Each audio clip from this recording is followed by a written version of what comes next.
Welcome to the Sussex Football Show with me, Dean Kilford, and powered by your instant replay. It's been a fantastic week of football in Sussex, and we'll start with the West Sussex derby between Bognor, Regis and Worthing, both teams pushing for promotion via the playoffs in the Bostik Premier League.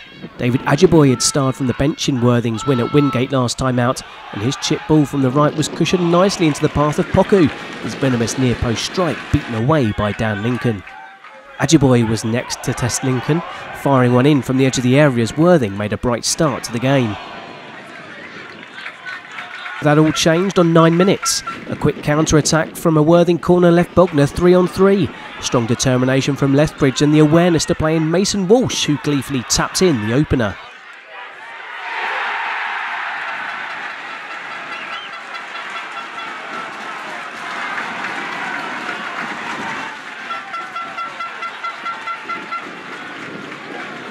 A short back pass almost gifted Worthing a way back into the game.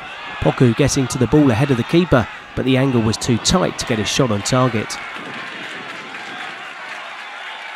Tomlinson then doubled the home side's advantage against the run of play on 21 minutes. It's one the normally reliable Perntrail won't want to see again, as the shot went through his arms.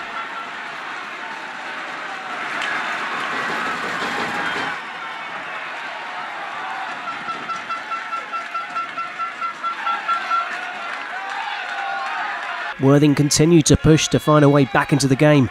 Ajiboye getting too much curl with this shot from the outside of his right boot.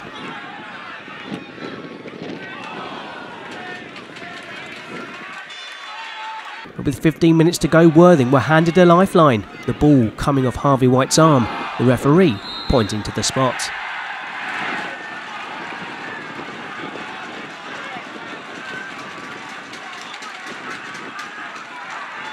James Crane made no mistake from 12 yards and Worthing were in the ascendancy, much to the travelling fans' delight.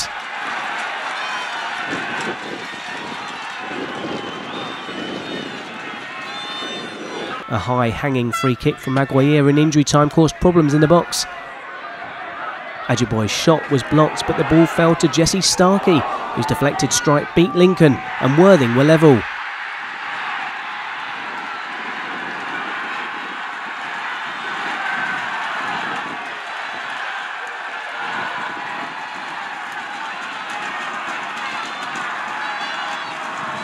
So a point apiece. Worthing remained fifth, holding on to the final playoff place. Bognor Regis Town 2 points and 2 places further adrift. If one derby wasn't enough, we had another belter at the dripping pan as in-form Whitehawk travelled to Lewes. Lewes had failed to score in their previous 3 games, but took only 10 minutes to find the net here. Recent signing Benjamin Pope with a thunderous strike to put the Rooks ahead.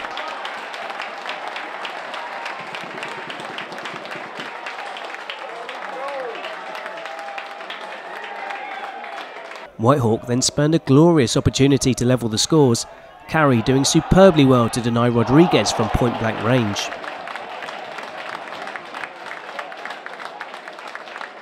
Shortly after though, the Hawks were level.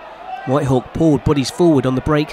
Tucson Firth had the awareness to square the ball to Kai Marsh Brown, who couldn't miss, his first goal since mid-October.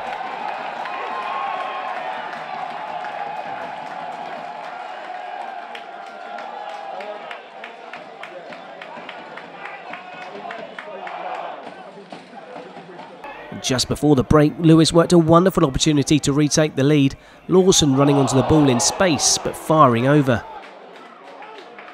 Hammond's initial free kick hit the wall, but the midfielder kept the attack alive with a fine cross to Wilder. Minter pushing away his header to keep the scores level.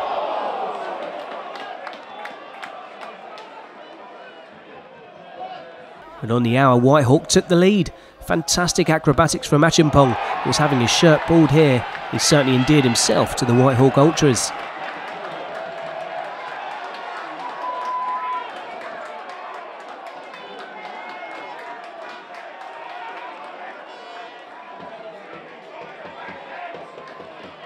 Lewes were then awarded a penalty when Lawson's cross was blocked by the arm of Diallo. Lawson stepped up himself but blazed it over. That's 3 successive spot kicks missed at home by Lewes. But the game was sealed in injury time. Muggeridge allowed to carry the ball forward and eventually finished past an unsighted Lewes carry.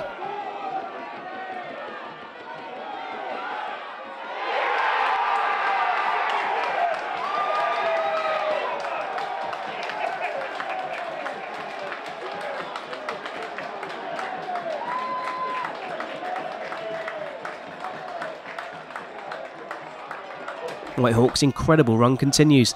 That's 13 from a possible 15 points as they climb away from trouble. Lewes slipped further behind in the race for a playoff spot. This past Wednesday night, the first semi-final of the Sussex Senior Cup took place between Burgess Hill Town and Hayward's Heath Town. Although a division apart, there were actually only 3 places separating these two teams in the football pyramid. It was a miserable night at Culver Road, but Burgess Hill made a blistering start and went ahead inside 4 minutes. Pat Harding at the back post to finish off Smith-Joseph's deflected cross.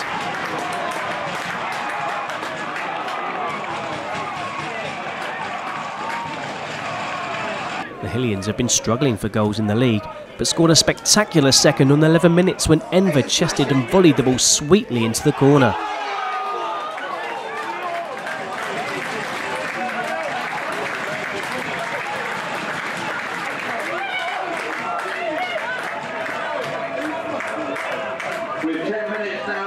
Half-time team talk brought about a determined Hayward's Heath Town, and they pulled one back when Callum Saunders got on the end of Akehurst's attempt on goal.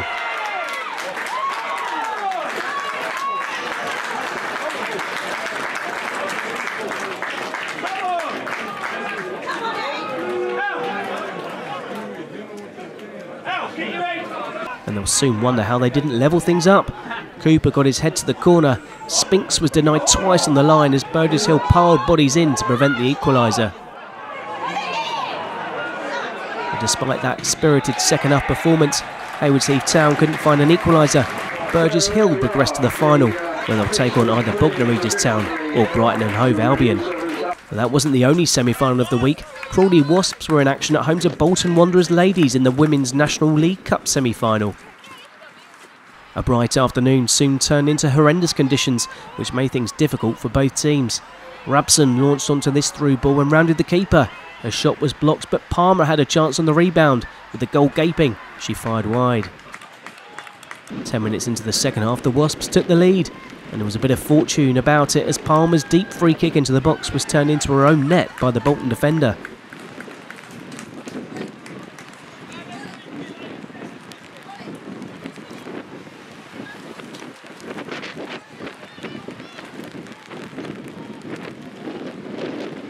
As conditions worsened, Crawley looked to add a second. Drury's effort well tipped round the post.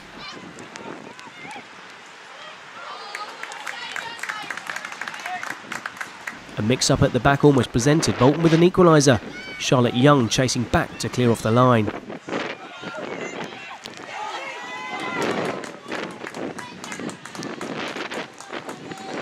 Crawley Wasps held on for a hard-fought win and will go on to face Blackburn Rovers Ladies in the final. Lewes played out a goalless draw with Tonbridge Angels last Wednesday night. Lawson's fierce drive was saved, but Henley was penalised for a foul on Tooson Firth.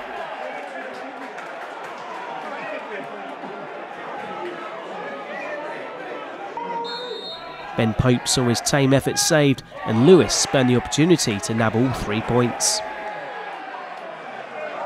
Three Bridges have been in freefall and had another Tuesday night to forget at home to Sittingbourne.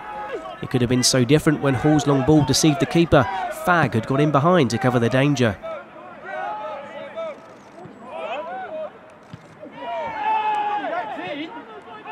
On 16 minutes, the visitors took the lead. Morell's nice drag turn and cross found Campbell unmarked at the back post. All he had to do was tap the ball in.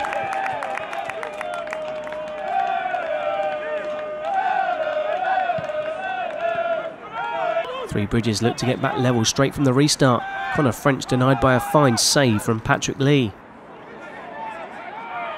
Tulu Anil was then allowed far too much space on the right, but he still had work to do to curl this one into the far corner.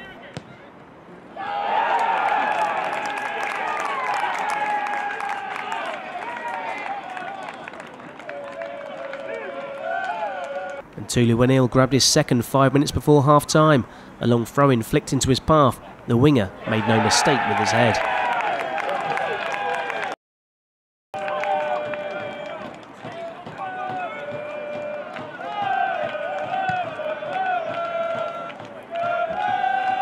Three Bridges' recent form could be summed up with this passage of play a minute before the break.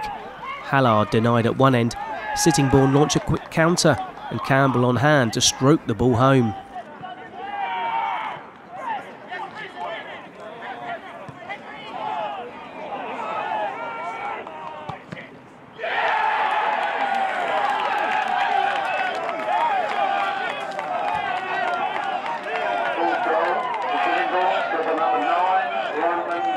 A largely uneventful second half was lit up by this swirling effort from Woods as he made it 5 with a couple of minutes to go.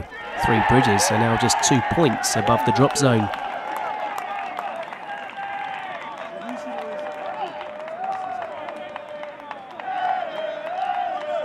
Newhaven are desperate for points in their pursuit of league leaders Chichester City, but Hill Park is never an easy place to go. The Saltdean almost took the lead in bizarre circumstances when Warwick's free kick was misjudged by Buss. Jones was beaten to the ball as Newhaven survived. 5 minutes into the second half, Franson Jones carried the ball and picked out Lee Robinson, the forward poking in to score his 38th goal of the season to put Newhaven ahead.